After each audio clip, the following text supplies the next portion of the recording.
Greetings and salutations, everybody. Welcome back. Unless you are here for the first time, then welcome. I like to make these little videos about films I enjoy and want to share. If you enjoy this video, please give it a thumbs up and consider subscribing. So, for this entry, I'm going to do something a little bit new. I'm going to start leaning towards having these ones when you're going into the weekend, like a suggestion of what to watch. Because I figure most people have at least 3 or 4 streaming services. Some, like me, many more of those. But, you know, I mean, these days, even if you have only one of them, you can just get caught up in that choice paradox where you have so much content to choose from. It's harder to settle on a decision. I mean, how many times have you simply just thrown in a towel and turned on a few episodes of The Office or Parks and Rec or Community, whatever, because there's just too much to choose from? So I wanted to start this new thing where these kind of like weekend suggestions, you know, of what to watch. So leading into this weekend, I'm going to recommend that you watch Brooklyn 45 from 2023. This film was written and directed by Ted Geoghegan. Sorry if I'm mispronouncing that, and stars an ensemble cast including Anne Ramsey, Larry Fessenden, Ronnie Raines, Ezra Buzzington, Jeremy Holm, and Kristen Klebe. The synopsis for this is as follows. 5 military veterans, best friends since childhood, gather together to support their troubled host, and the metaphoric ghosts of their past become all too literal. So this one was a little bit difficult to go into too much detail on because there's several interesting twists and reveals and shocking revelations throughout it. Though, you know, heading into this, I figured it would kind of be like a horror film of sorts, and there are aspects of this which, you know, are a bit more, though they're a bit more dramatic, that kind of come out. So to add to the synopsis for this, though, you know, though it takes place shortly before Christmas, which is marked as the first Christmas with Hitler being cold and dead in the ground. So these characters are still adjusting to their lives after World War II. They were all involved in, you know, the military in one way or another. And that adjustment both revolves around, you know, how their lives have changed since coming back and since the war has ended, and dealing with the psychological effects as well left over after that war. So, on top of all of this, the host of this gathering, which is played by Larry Fessenden, had recently lost his wife, who had taken her own life, unfortunately, due to several factors that kind of come out within the film. And part of his reason for this gathering is that, you know, while dealing with his grief, and you know, he'd kind of been studying up on anything which he felt would help, including both psychology and parapsychology. He wants to perform a séance. He wants to contact the afterlife. He wants to know that not only is his wife still out there somewhere, but that the men that he fought beside in the war and who he saw die in battle are also out there as well. So, you know, that there's something for him to hold on to secure his faith in a way, kind of reform that these people are out there and he will see them again one day. So it sounds like a supernatural horror film with that setup, and in many ways it is, but, you know, as it says in the synopsis, these characters have been friends since childhood.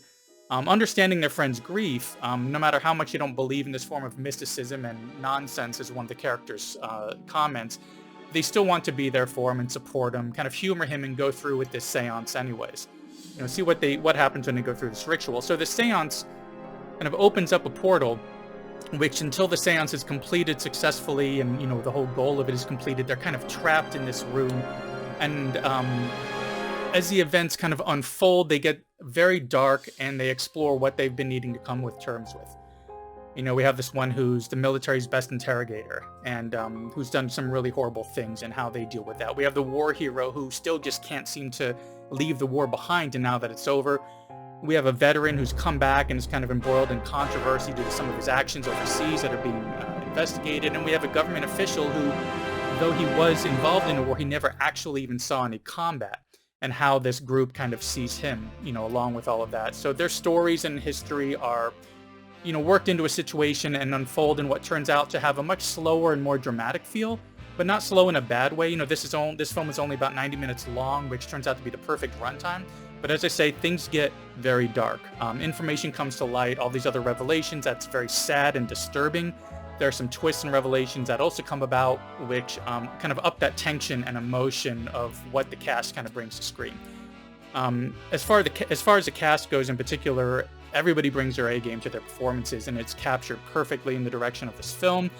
Along with that, there were some clever choices made on just kind of how to bring this to screen. For instance, when it starts, we start in this like 4:3 square aspect ratio in black and white. Even the audio is a tad muffled, giving it kind of that throwback to like a 40s and 50s feel as it slowly opens up that aspect ratio, slowly brings in the color, and ups that resolution to what we're used to seeing in modern film.